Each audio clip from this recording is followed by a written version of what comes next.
अस्सलामुअलैकुम। तो इस वीडियो में हम देखेंगे कि कीपा के थ्रू हम कीपा प्रोडक्ट हंट कैसे कर सकते हैं।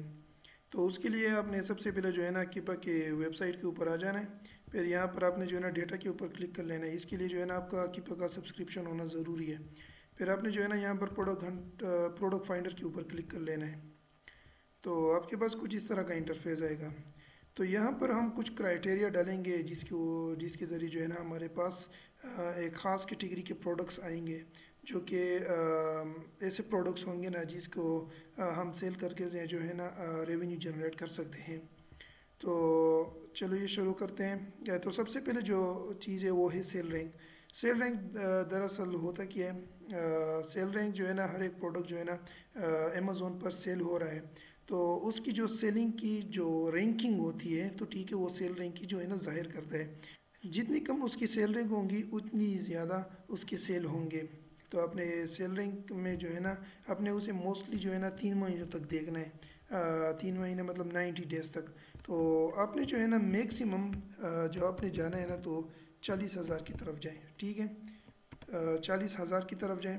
और मिनिमम आप किसी से भी ले सकते हैं, ठीक है। अब यहाँ पर आप प्रोडक्ट्स देख रहे हैं ना, करोड़ों में आ रहे हैं। तो यहाँ पर जो है ना आपने अगर आप स्ट्रिक रखना चाह रहे हैं तो आप 10,000 20,000 इस तरह जाए ना।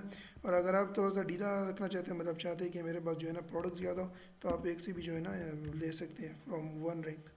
और यहाँ पर ये जिस जिस चीज़ों को मैं छोड़ूंगा ना, तो वो मतलब नेसेसरी नहीं है, कुछ को मैं छोड़ूंगा, ठीक है, जैसे कि हिस्टोरिकल सेल रैंक। तो अब यहाँ पर है बाय बॉक्स, मिनिमम 10 रखा करें, ठीक है। अगर आप नए सेलर हैं तो बड़े प्रोडक्ट्स में तो इन्वेस्ट नहीं कर सकते, क्योंकि इतनी इन्वेस्टमेंट आपके पास शुरू में नहीं होती है। तो मैक्सिमम जो है ना आप 50 तक ही जाया करें। तो यहाँ पर अमेज़ोन को जो है ना आउट ऑफ स्टॉक करना है, मतलब कि वो जो प्रोडक्ट है ना उसमें अमेज़ोन बिल्कुल ना हो, अमेज़ोन उसे सेल ना करता हो। वो जो है ना बस एफ बी ए और एफ बी एम वाले ही सेल कर रहे हो। तो ये न्यू ये वाली छोड़ दे, ठीक है, इस तरह नेसेसरी नहीं है इस तरह का। और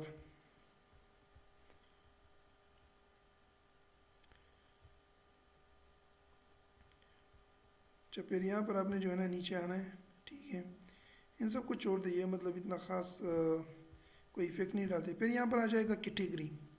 अच्छा, कैटेगरी आपने कौन कौन से रखने हैं, यहाँ पर देखें, यहाँ पर बहुत सारी कैटेगरीज हैं, ठीक है। अगर आप यहाँ पर देखें ना, बहुत सारी कैटेगरीज हैं, ठीक है। तो उसमें कुछ खास कैटेगरीज रखा करें, ठीक है। इलेक्ट्रॉनिक्स वगैरह इस साइड में ना जाया करें, ई बुक साइट्स की तरफ ना जाए के। यहाँ पर मैं ब्यूटी एंड पर्सन केयर का कर लेता हूँ। ये स्पोर्ट्स स्पोर्ट्स का भी कर लें। ये sports and outdoors, home and kitchen का, ये होम एंड किचन का, टूल एंड होम इम्प्रूवमेंट का। अभी फ़िलहाल मैं HR कैटेगरीज ही कर रहा हूँ ना, तो ये सब कैटेगरीज इसमें कुछ खास मेंशन करने की ज़रूरत नहीं है, ठीक है। टाइटल फील्ड को भी छोड़ दी, इन सब को भी छोड़ देना। अच्छा, टोटल ऑफर काउंट मतलब उसमें कितने सेलर होने चाहिए, कितने से कितने तक। मैक्सिमम जब आप जाए ना तो उस प्रोडक्ट में 25 सेलर होने चाहिए ना, और मिनिमम 3, ठीक है। इससे कम नहीं होने चाहिए और ना 25 से ज़्यादा। ऐसा क्यों? ऐसा इसलिए ना कि क्योंकि अगर 25 से ज़्यादा होंगे तो उसमें कंपटीशन ज़्यादा होगा, उसमें बाय बॉक्स की जो शिफ्टिंग है ना वो बहुत ज़्यादा होगी। तो उसमें जो है ना प्रॉफिट मार्जिन का हासिल करना और फिर उसको सेल करना जो है ना थोड़ा सा मुश्किल हो जाता है।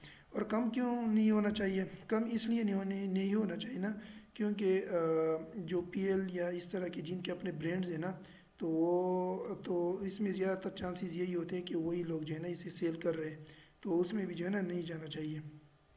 तो इनको आप छोड़ दें। अच्छा, बाय बॉक्स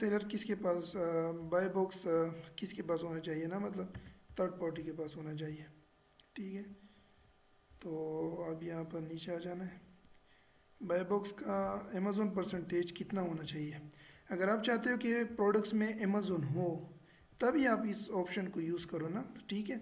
अगर अमेज़ोन हो ही नहीं तो क्या परसेंटेज होगा उसका जो है ना स्टॉक का, ठीक है।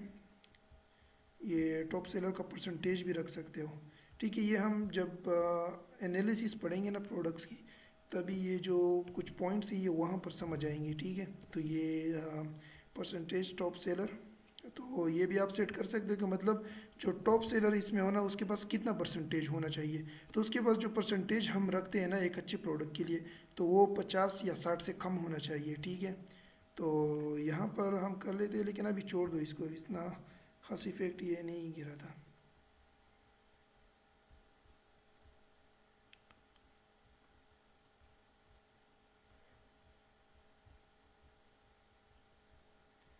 अच्छा, यहाँ पर ये जो प्रोडक्ट टाइप है आपने जो है ना फिजिकल प्रोडक्ट के ऊपर टिक कर देना है। बाकी ये जो डिजिटल प्रोडक्ट्स है और ई बुक्स है ना, इसको छोड़ देना इन दोनों को, ठीक है, क्योंकि ये डिजिटल ही होते हैं ना। तो अच्छा, ये वेरिएशंस वेरिएशंस जो है ना नो वेरिएशन में कर ले, ठीक है। जो प्रोडक्ट्स जिनमें वेरिएशन होती है ना, तो उसमें बहुत सारी कंफ्यूजन होती है कि मैं कौन सा प्रोडक्ट सेलेक्ट करूँ, उसको सेल करूँ, ठीक है।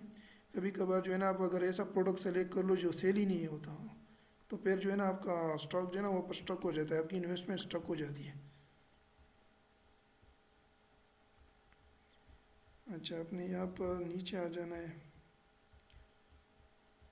अच्छा, अमेज़ोन आउट ऑफ स्टॉक, इसका मेन मतलब है कि अमेज़ोन जो है ना उस प्रोडक्ट में जो है ना उसका स्टॉक कितना जो है ना नहीं होना चाहिए, ठीक है।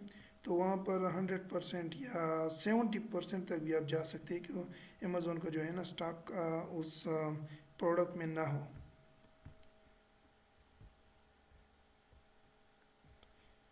तो रिटर्न रेट को आप लो कर सकते हैं, ठीक है। अच्छा, रेटिंग रेटिंग जो है ना आपने ये मैक्सिमम 5 और मिनिमम जो है ना 3.5 तक करना है, ठीक है। इससे जो नीचे के होते हैं वो जो है ना थोड़े से लो प्रोडक्ट्स होते हैं, क्योंकि उसे लोग पसंद नहीं करते, उसके ऊपर जो है ना नेगेटिव रिव्यूज़ होते हैं।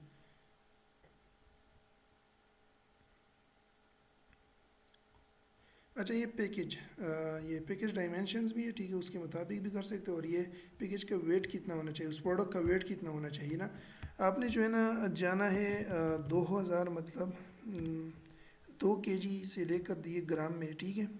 तो 2 kg से 2.5 kg या 3 kg तक जाना है, इसके बीच में जो है ना आप शिफ्टिंग कर सकते हो। ये देखो प्रोडक्ट कहाँ तक आ गए, 366 तक आ गए, ठीक है। अभी हम नीचे जा रहे तो और भी जो है ना इसके ये प्रोडक्ट और भी जो है ना गिर जाएंगे।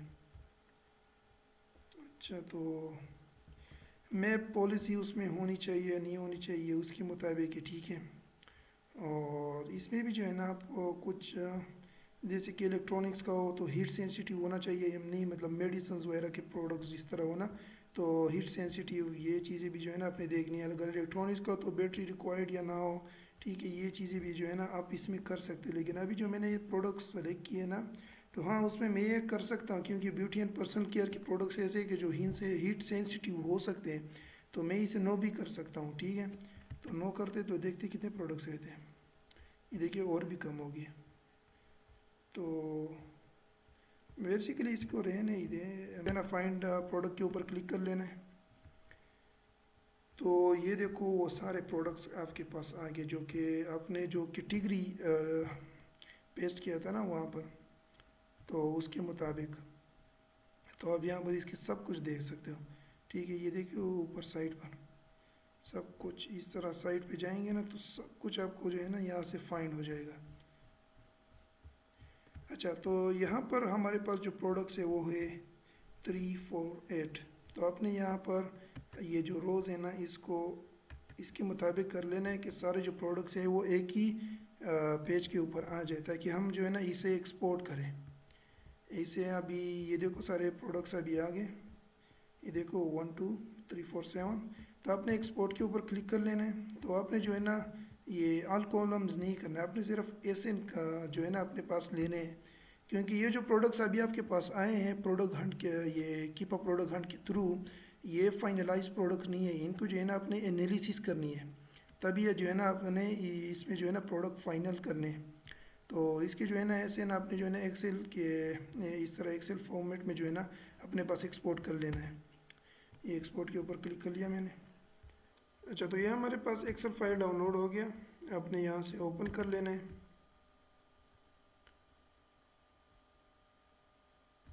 तो ये रहे वो सारे प्रोडक्ट्स, ये सारे प्रोडक्ट्स के ऐसे ना आपके सामने जो है ना इस तरह एक्सेल फॉर्मेट में कीपर ने आपको दे दिए। तो ये सारा तरीक़ेकार था कैसे जो है ना हम कीपा प्रोडक्ट हंट कर सकते हैं।